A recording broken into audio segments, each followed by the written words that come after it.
ඔයා තවමත් iPhone 5S එකක් හරි iPhone 6 එකක් හරි පාවිච්චි කරන කෙනෙක්ද?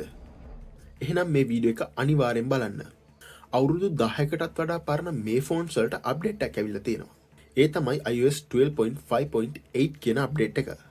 ඉතින් මේක ලොකු දෙයක්. මොකද අලුතෙන් එන Android ෆෝන් වලටවත් මෙච්චර කාලයක් අප්ඩේට් ලැබෙන්නේ නැහැ. ඉතින් මේ අප්ඩේට් එක ඇයි වැදගත් වෙන්නේ? ඔයාගේ 5S එකේ iPhone 6 එකේ FaceTime iMessage දිගටම වැඩ කරන්න අනිවාර්යෙන් මේ අප්ඩේට් එක අවශ්‍ය වෙනවා. ඒ වගේම ඔයාගේ ෆෝන් එකේ සිකියුරිටි එකත් ගොඩක් ශක්තිමත් වෙනවා. ඉතින් ලබන අවුරුද්දේ ඉඳන් මේ ස්මාර්ට්ෆෝන් ඩෙඩ් වෙන්න තමයි තිබ්බේ. ඉතින් 2027 ඉඳලා තව කාලයක් ඔයාට මේ ස්මාර්ට්ෆෝන් පාවිච්චි කරන්න මේ අප්ඩේට් එකෙන් ලොකු උදව්වක් වෙනවා. ඉතින් දැම්ම ගිහිල්ලා බලන්න ඔයාගේ 5S එකේ ඔයාගේ iPhone 6 එකේ අප්ඩේට් එක ඇවිල්ලාද කියලා. එහෙම ඇවිල්ලා නම් ඉක්මනට අප්ඩේට් කරන්න ඔයාට ඔයාගේ 5S එක ඔයාගේ iPhone 6 එක තව කාලයක් පාවිච්චි කරන්න හැකියාව තියෙනවා. ඉතින් මේ වගේ තවත් අලුත් දේවල් දැනගන්න LSTR අපිව ෆලෝ කරන්න. මම ලක්ෂාන් තව අලුත් වීඩියෝ එකකින් හමුවෙමු.